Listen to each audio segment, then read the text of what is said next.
President Jammeh out of the negotiations aim at resolving the conflict? As a strong Pan-Africanist, he does not believe in any form of balkanization. So it's in our best interest to see to it that peace prevails in Casamance. The Foreign Affairs Ministry has also undergone some transformation. The President has decided to add to our portfolio, well before I was here, Gambians abroad, to take care of the problems of Gambians who are living abroad. Because we are convinced that those who are outside can also contribute significantly in the development process of this country. Njie, GRTS. The economy has been performing satisfactorily in the face of daunting challenges brought on by the economic crisis dogging the Eurozone and the US. But if we are to continue enjoying the growth a good number of countries are yearning for, there should be affordable, reliable and effective power supply. A new power plant owned by the national utilities giant NAWEC became operational in 2011. The Kumba Demba reports the Energy Ministry is unrelenting in its quest to further increase our power generating capacity. The Ministry of Energy is poised to bring in affordable, reliable, efficient and uninterruptible energy service to all Gambians. The ministry believes energy is the engine of growth. This notion has given birth to so many initiatives with the aim of providing electricity to the entire country. The accessibility of electricity plays a part in increased productivity, enhanced health services as well as feasible economic activities, all of which contribute to the socio-economic growth and development. Recently, you have witnessed the inauguration of a 9-megawatt power plant at Brikama at a cost of $22 million US. In addition to that, there is an additional 20 megawatt which will be added to that within the next 18 months. One such project the Ministry of Energy regards as the greatest achievement is the commissioning of a state-of-the-art power plant in Brikama with generating capacity of 9 megawatts. The project is the first phase of a 30 megawatts power project. But what is the ministry doing to ensure that the remaining power plants will be commissioned in the coming year 2012? The remaining 20 megawatt, there is no objection and approval was sought at the Islamic Development Bank, and the consultant is presently in the process of using the same mechanism. There is direct relationship between the economic growth of a country and the supply of electricity services to its populace. The electrification of an entire country serves as a catalyst for increased productivity. While cognizant of the above, the supply of electricity to the length and breadth of the country is still top on government's agenda. The energy sector is crucial to the socio-economic development of the country.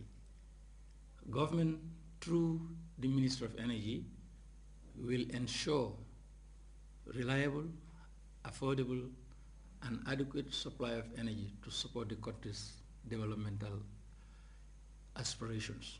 What are some of the hurdles the energy sector was faced with in the year 2011? The setbacks is basically, as I mentioned, inability to recover electricity that is already generated and consumed. Dependency on generators run by heavy fuel is said to be both expensive and hazardous to the environment. The energy sector is looking for options to embrace in the supply of energy. What plans has the energy sector for the year 2012? This as the demand for greater services increase. We are looking into all the avenues of actually putting all these projects that are basically almost 85%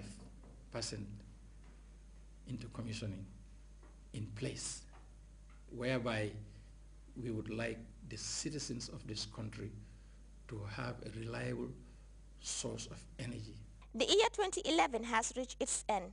As we begin a fresh year, the Ministry of Energy is not resting on its laurels.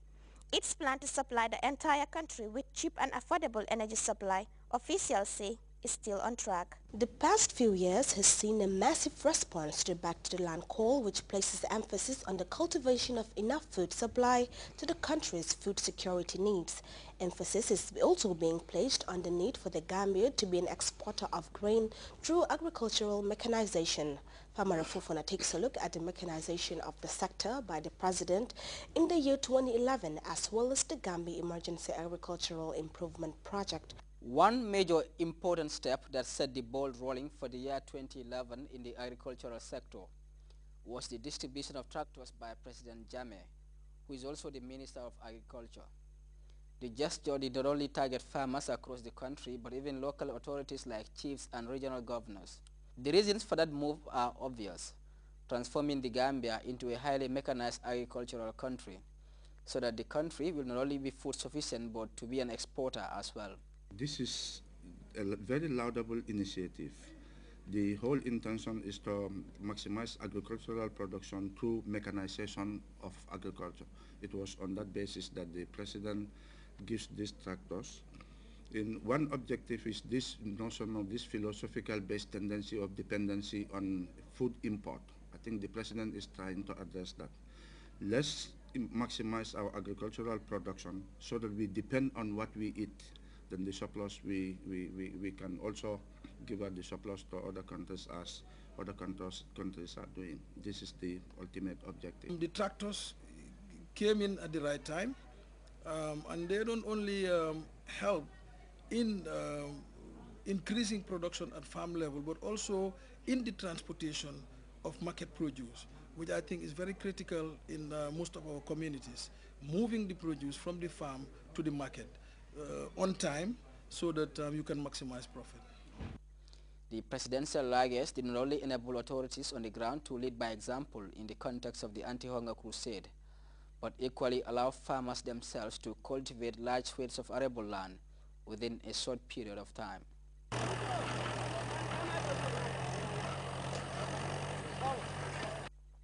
If there's any other agricultural intervention that touched the lives of the agrarian community during the year under review, one has to mention the Gambia Emergency Agricultural Production Project, otherwise called GIP. The over €5 million project has the objective of enhancing agricultural production and productivity. The GIP project has done a tremendous work. The total budget of the GIP project was about 5.3 million euro. And then if you look at the target is to target, capacitize and develop 20,000 farmers. I think the GIP project, as I am talking to you now, the project is coming to an end on the 31st of December, but the GIP project has surpassed their target. Just these days alone, they are training 120 farmers on seed multiplication, 300 farmers on power tiller operation, and this is being done by the agricultural engineering of agriculture, and 115 VDC trained on seed store management. I think that's a very laudable initiative that the project is doing at the moment. The project has recorded success stories. We have seen the provision of power tillers. We have seen the provision of other farm inputs like seed and fertilizer to the entire farming community, of course, including youth groups. I remember at some point there was a lot of encouragement for the youth to go back to the land from the head of state himself. And then through projects like the GIP, we were able to provide them with at least some of the basic farming implements. And other than that, we felt it absolutely necessary to revitalize some of these mixed farming centers. And then the idea came up to have some of these centers as purely seed centers, because you cannot talk about agricultural production and productivity, especially with the current climatic situation, without looking at seed security. Now, the whole idea of having these seed centers is to produce enough seed, especially for an year like 2011, natural calamities because of climate change. There was nothing we could do about it. But with the guidance of our current minister, the head of state himself, we'll definitely be focusing on the production of seed come next year with these seed centers in place.